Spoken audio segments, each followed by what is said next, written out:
Hi everyone and welcome to today's entry into my puzzle diary. Today's puzzle is the Clementoni Downtown Puzzle, 6,000 pieces by Ciro Marchetti. Ciro Marchetti, I've recently done a 1,000 piece puzzle by him as well. Artist well known to a lot of you. Beautiful digital artwork, absolutely love it. So since the video is going to be on the long side because of the size of the puzzle, I'm going to jump right into the time lapse and I'll talk to you during the course of the time lapse about my strategy going into this and about tackling this puzzle. So I hope you enjoy it. I appreciate you watching. Take care and I'll see you in the next one. Clementoni Downtown by Ciro Marchetti, 6,000 pieces. So I thoroughly pre-sorted this puzzle. The first bucket here is the towers, anything that touches the sky, and it was more or less a solid gold color. The second bowl here is the greens. So throughout the middle part of the puzzle, all the trees and bushes. The next one is anything that has that red diamond shaped pattern. That's also throughout the middle of the puzzle. Then the next bowl is that the sails of the ship there in the left hand corner of the bottom left hand corner of the puzzle. The next one is all that red roofs of the main building. And then there we've got the moon.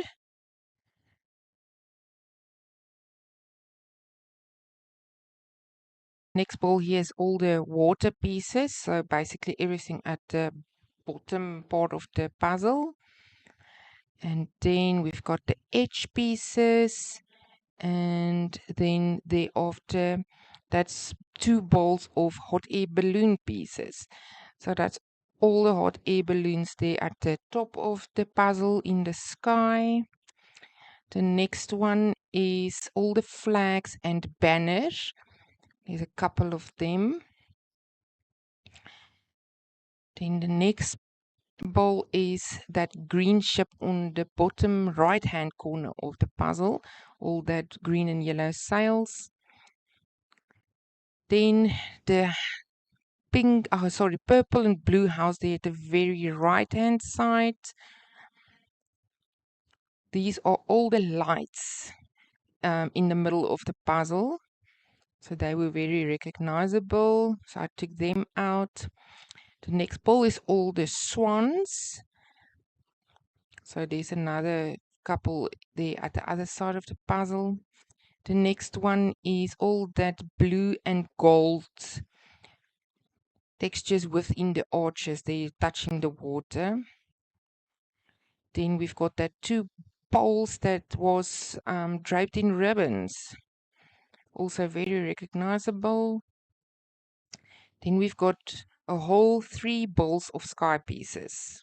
That is all the sky pieces, light, dark, doesn't matter. The shade of sky. And then we got all the brown and yellow pieces. Those belong to the main building and everything below that, all the brownish colors.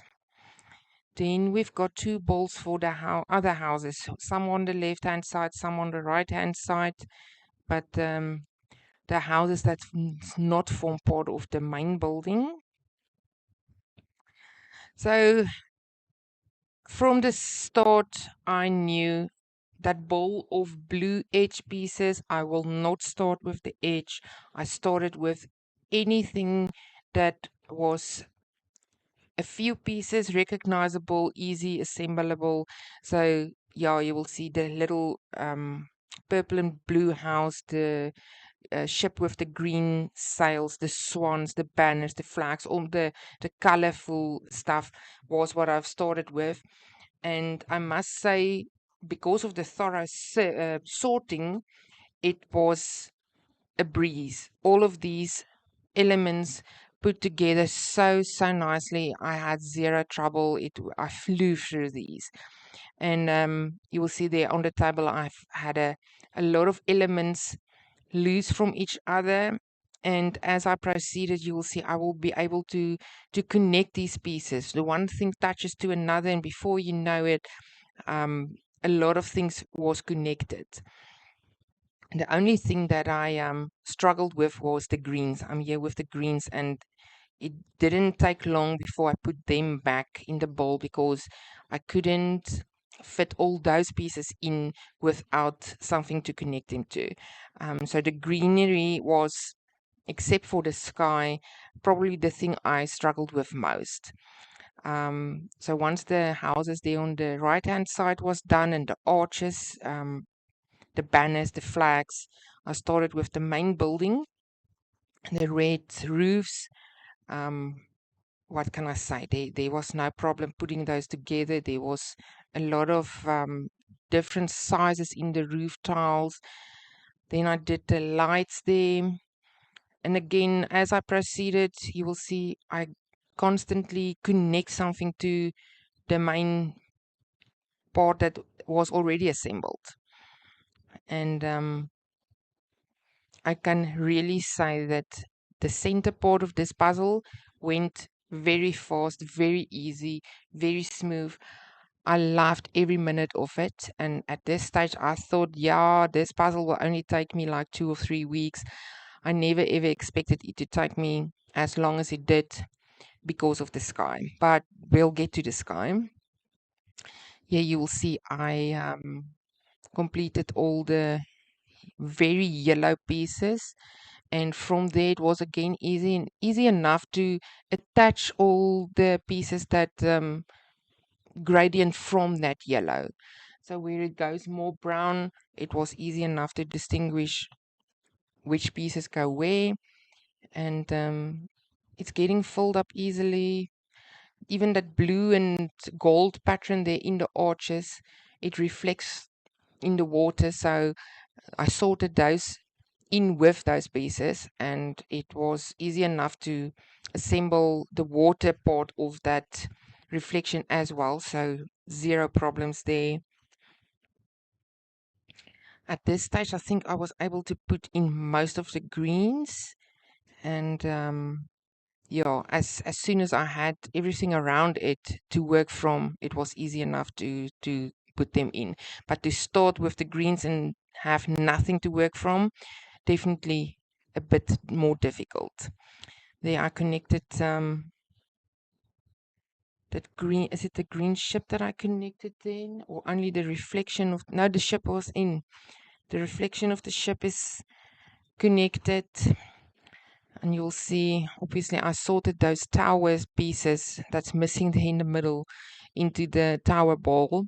So I've got these blank spaces, but once I get to the ball with the tower pieces, this will go in smoothly, easy.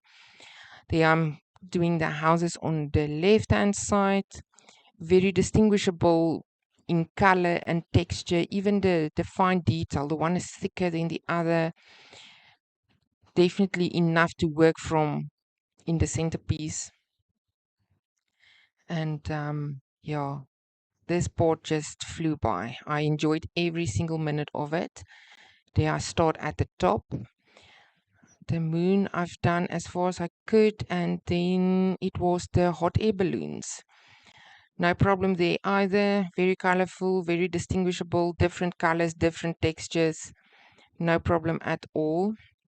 The only thing I can note here is that the puzzle is so big that whatever I did, I was unable to fit the whole puzzle into the camera's view. It always cuts off somewhere, and I do apologize for that. So before I do the next big one, I will definitely look into getting a better camera angle. But for this one, I'm quite happy with how it turned out. There I did the ship here in the bottom left-hand corner. So basically what's left is blue. Those are the pieces that I was unable to fit in somewhere, even though it was sorted in with some other balls. So I will tackle that one first. And then what's left is the edge pieces, and we've got water pieces, and then of course 3 balls of sky pieces. Just look at all that blue.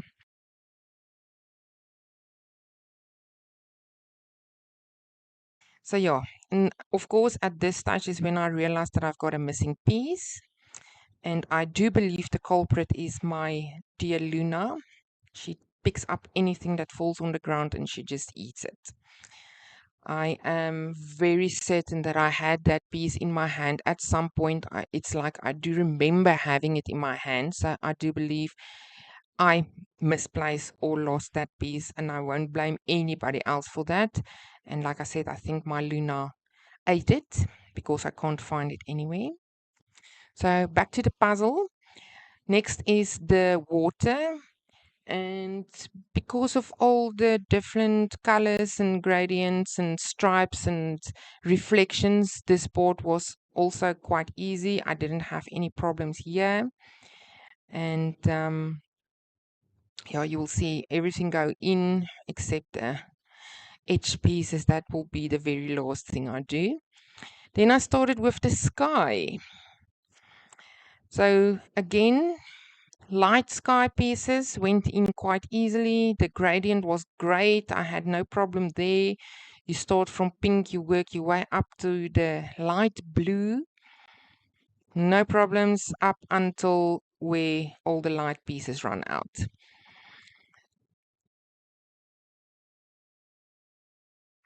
So I still struggle here with the blues. There's a lot of components that's not yet connected to the main puzzle, but you'll see I'm able to fill in some of that small gaps.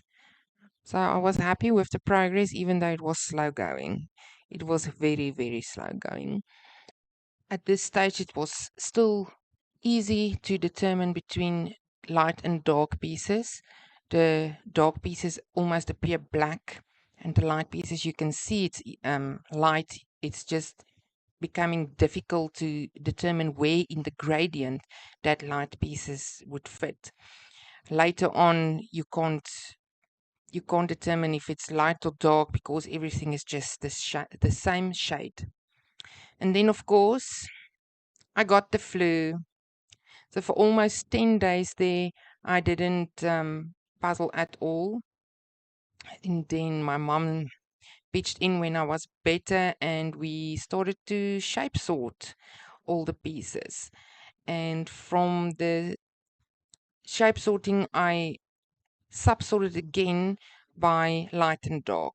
Like I said, the dark piece is almost black, so I kept them aside because I knew those won't come in until very, very much later in the puzzle. So I split them as far as I could between light and dark, and I worked on the what I determined was lighter colored pieces. Shape sorting definitely helped a lot.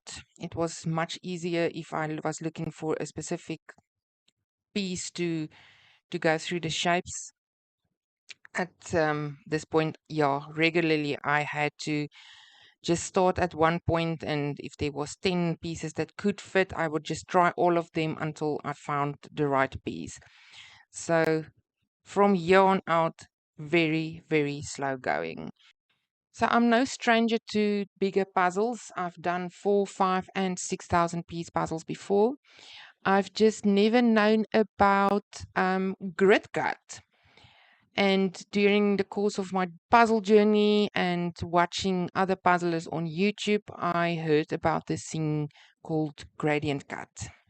Never have I seen it before, never have I used it before. For some or other reason, I've never known about it, and I just always mixed all the bags together and I started a puzzle.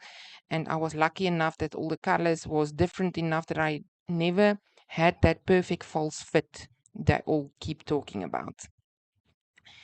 So when I got to this point, I was hoping there's a gradient cut. And I was so happy when I found that yes, there is a gradient cut. So you will see I'm almost finished, so close to the end. And there is a perfect fit duplicate puzzle piece. This is actually like the fourth or the sixth one. The others already assembled on the other corner. I just wanted to show you. When I got the first one of those, I was so happy because now, yes, I've got something to work off of. And then, of course, that top row is not the final row. So I need one more row there. And there's the corner that starts to duplicate from the other side. So I was very happy to determine that there is a grid cut and that it's mirror image, or not actually a mirror image, it's just a duplicate. So from here, because the first half is basically almost finished, my mom helped me again to just keep space because it's so far apart I couldn't do it myself. So we counted it, the rows and columns, and from there, knowing what I'm looking for, yes, I was able to find the missing pieces so much faster. So thank goodness for grit. And the edge, last part of this puzzle, edge pieces. Again, there's especially the bottom and the light part of the sky, the water, no problem, enough of a difference. And even with the sky at the top, because it's only innies and outies, it's so much easier to determine what the shape must be. And you can take one piece and it's got an outie and you're looking for the innie, and you just go through and run your piece across the edge and you find the innie hole that's closest to it. So there's the dark pieces left at the very top. Again, gradient cut. Oh, yeah, not gradient cut, grid cut. And I was able to, that was the center, determine where that piece go. Made it so much easier. First time in my life using the grid cut pattern to assemble a puzzle. And just look at that beauty. Definitely one of my favorite puzzles. Beautiful, beautiful, beautiful. The artwork is just beyond words. I don't have enough words to describe the beauty of this puzzle, the illustration. Ciro Marchetti, the artist behind this. And I will definitely do more of his puzzles. There's some close-up photos of the puzzle. I hope you enjoyed this video. I hope you enjoyed it as much as I enjoyed assembling it. Thank you for your time. I appreciate that you watched the video. If you got to this part, an extra thank you. I know the video is long, and I appreciate it. Take care, and I'll see you in the next one.